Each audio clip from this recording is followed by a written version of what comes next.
ಮುಂಗಾರು ಹಂಗಾಮಿನ ಬೀಜ ವಿತರಣೆ ಮಾಡಿದ ಶಾಸಕ ಸಿಸಿ ಪಾಟೀಲ್. ಗದಗ ಜಿಲ್ಲೆ ನರಗುಂದ ಪಟ್ಟಣದ ಕೃಷಿ ಇಲಾಖೆಯಲ್ಲಿ ಮುಂಗಾರು ಹಂಗಾಮಿನ ಬೀಜ ವಿತರಣೆ ಕಾರ್ಯಕ್ರಮದಲ್ಲಿ ರೈತರಿಗೆ ಬೀಜ ವಿತರಣೆ ಮಾಡಿದ ನರಗುಂದ ಮತಕ್ಷೇತ್ರದ ಶಾಸಕ ಸಿಸಿ ಪಾಟೀಲ್. ಈ ಸಂದರ್ಭದಲ್ಲಿ ಮಾತನಾಡಿದ ಶಾಸಕ ಸಿಸಿ ಪಾಟೀಲ್, ದೇಶಾದ್ಯಂತ ಯೂರಿಯಾ ಗೊಬ್ಬರ ಕೊರತೆ ಇದೆ. ರೈತರು ಸಾಧ್ಯವಾದಷ್ಟು ಸಾವಯವ ಗೊಬ್ಬರ ಬಳಸಿ, ಇದರಿಂದ ಭೂಮಿಯು ಫಲವತ್ತಾಗಿರುತ್ತದೆ, ಇಳುವರಿಯೂ ಹೆಚ್ಚು ಬರುತ್ತದೆ. ಹೆಚ್ಚು ಯೂರಿಯಾ ಬಳಕೆಯಿಂದ ಭೂಮಿ ಸಂಪೂರ್ಣವಾಗಿ ಹಾಳಾಗುತ್ತದೆ. ಇದರಿಂದ ಭೂಮಿಯ ಫಲವತ್ತತೆ ಕಡಿಮೆಯಾಗಿ ಭೂಮಿ ಬಂಜರು ಆಗುತ್ತದೆ. ಆದ್ದರಿಂದ ರಸಗೊಬ್ಬರ ಕಡಿಮೆ ಮಾಡಿ ಎಂದು ರೈತರಿಗೆ ತಿಳಿಸಿದರು.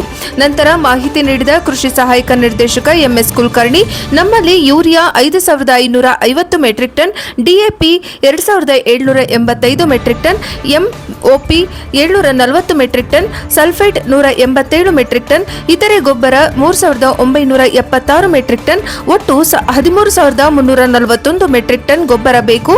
ಇದರ ಪೈಕಿ 4500 ಮೆಟ್ರಿಕ್ ಟನ್ ಗೊಬ್ಬರ ನಮ್ಮಲ್ಲಿ ಲಭ್ಯವಿದ್ದು, ಅವಶ್ಯಕತೆ ಬಿದ್ದಾಗ ಮಾತ್ರ ಮತ್ತೆ ತರಿಸಿಕೊಳ್ಳುತ್ತೇವೆ ಎಂದರು. ಇನ್ನು ನಮ್ಮ ನರಗುಂದ ಕೃಷಿ ಇಲಾಖೆ ವ್ಯಾಪ್ತಿಯಲ್ಲಿ ಅಂದಾಜು 15ರಿಂದ 20 ರಸಗೊಬ್ಬರ ಅಂಗಡಿಗಳು, 8ರಿಂದ 9 ಸಹಕಾರ ಸಂಘಗಳು ಇವೆ. ಇಲ್ಲೂ ಕೂಡ ರಸಗೊಬ್ಬರ ದೊರೆಯುತ್ತದೆ. ಇನ್ನು ನರಗುಂದ ತಾಲೂಕಿನ ಹಲವೆಡೆ ವಾಡಿಕೆಗಿಂತ ಕಡಿಮೆ ಮಳೆಯಾಗಿದ್ದು, ಮುಂಗಾರು ಬಿತ್ತನೆಗೆ ಅಂದಾಜು 40,000 ಹೆಕ್ಟೇರ್ ಭೂಮಿಯಲ್ಲಿ 19,500 ಹೆಕ್ಟೇರ್ ಹೆಸರು, 15,500 ಹೆಕ್ಟೇರ್ ಗೋವಿನ ಜೋಳ, ಶೇಂಗಾ 330 ಹೆಕ್ಟೇರ್, ಹತ್ತಿ 3,200 ಹೆಕ್ಟೇರ್, ಕಬ್ಬು 800 ಹೆಕ್ಟೇರ್, ತೊಗರಿ 50 ಹೆಕ್ಟೇರ್ ಬಿತ್ತುವ ಗುರಿ ಇದೆ ಎಂದರು. ಇದಕ್ಕಾಗಿ ನಮ್ಮ ಇಲಾಖೆಯಿಂದ ರೈತರಿಗೆ ಮುಂಗಾರು ಬಿತ್ತನೆಯ ಹೆಸರು ಬೀಜಕ್ಕೆ 80ರಿಂದ 85 ಕ್ವಿಂಟಲ್ ಬೇಡಿಕೆ ಇಟ್ಟಿದ್ದೆವು. ಅದರಂತೆ 60 ಕ್ವಿಂಟಲ್ ಹೆಸರು ಬೀಜ ನಮ್ಮಲ್ಲಿ ಲಭ್ಯವಿದೆ ಎಂದರು. ಇನ್ನು ಗೋವಿನ ಜೋಳ ಬಿತ್ತನೆಗೆ 650 ಕ್ವಿಂಟಲ್ ಬೇಡಿಕೆ ಇಟ್ಟಿದ್ದೇವೆ ಎಂದರು. ಇನ್ನು ರೈತರು ಬಿತ್ತುವಾಗ ಬೀಜೋಪಚಾರ ಮಾಡಿ ಬಿತ್ತಿ, ಇದರಿಂದ ಸಸಿ ಹುಟ್ಟಿದ ಮೇಲೆ ಬರುವ ರೋಗಗಳನ್ನು ತಡೆಯಲು ಸಹಕಾರಿಯಾಗುತ್ತದೆ ಎಂದರು. ಇದೇ ಸಂದರ್ಭದಲ್ಲಿ ನಮ್ಮ ಇಲಾಖೆಯಲ್ಲಿ ಒಟ್ಟು 22 ಹುದ್ದೆಗಳ ಪೈಕಿ ಕೇವಲ 4 ಹುದ್ದೆಗಳು ಮಾತ್ರ ಭರ್ತಿ ಇವೆ. ಉಳಿದ 18 ಹುದ್ದೆಗಳು ಇನ್ನು ಖಾಲಿ ಇವೆ. ಇದರಿಂದ ನಮಗೆ ರೈತರ ಬೇಡಿಕೆಗೆ ತಕ್ಕಂತೆ ಕೆಲಸ ಮಾಡಲು ಸಾಧ್ಯವಾಗುತ್ತಿಲ್ಲ. ಅಲ್ಲದೆ FIDಯಲ್ಲೂ ವಿಳಂಬವಾಗುತ್ತಿದೆ ಎಂದು ತಿಳಿಸಿದರು. ವರದಿ reporter Chandrashekhar Gowda Patil, NKS TV4.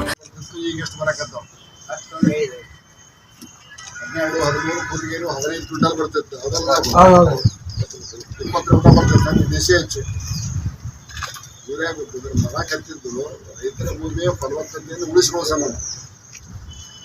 ಅದಕ್ಕೆ ನ್ಯಾನೋ ಗೊಬ್ಬರದಿಂದ ಅಷ್ಟು ರಿಸಲ್ಟ್ ಸಿಗ್ತೈತಿ. ಅದನ್ನು ಉಪಯೋಗ ಮಾಡಬೇಕು. ಅನಾವಶ್ಯಕವಾಗಿ ವ್ಯಾಪಾರಸ್ಥರಾಗಲಿ ಸರ್ಕಾರದವರಾಗಲಿ ಅನಾವಶ್ಯಕವಾಗಿ ನಿಮಗೆ ಬೇಡಾದಂತ ಏನಾದ್ರು ಲಿಂಕ್ ಮಾಡ್ತಿದ್ರೆ ಅದನ್ನು ತಡೆಗಟ್ತೇವೆ. ಆಮೇಲೆ ಈಗ ಡ್ರೋನ್ ಮೂಲಕ ಯೂರಿಯಾ ಬಸವರಾಜ ಬೊಮ್ಮಾಯಿ ಕ್ಷೇತ್ರದೊಳಗೆ ಒಂದು ಡ್ರೋನ್ ಮಾಡ್ಯಾರ.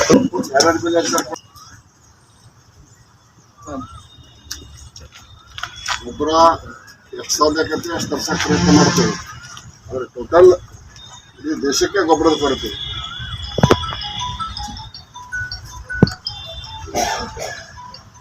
ಅವ್ರ ತಂದ ನಮ್ಮ ಅಂಗಡಿಗೆ ಇಷ್ಟಕ್ಕಿದ್ರೆ ಇವೆಲ್ಲ ಹುಬ್ಬಳ್ಳಿಗೆ ತಗೋಬೇಕು. ಅವಲ್ಪ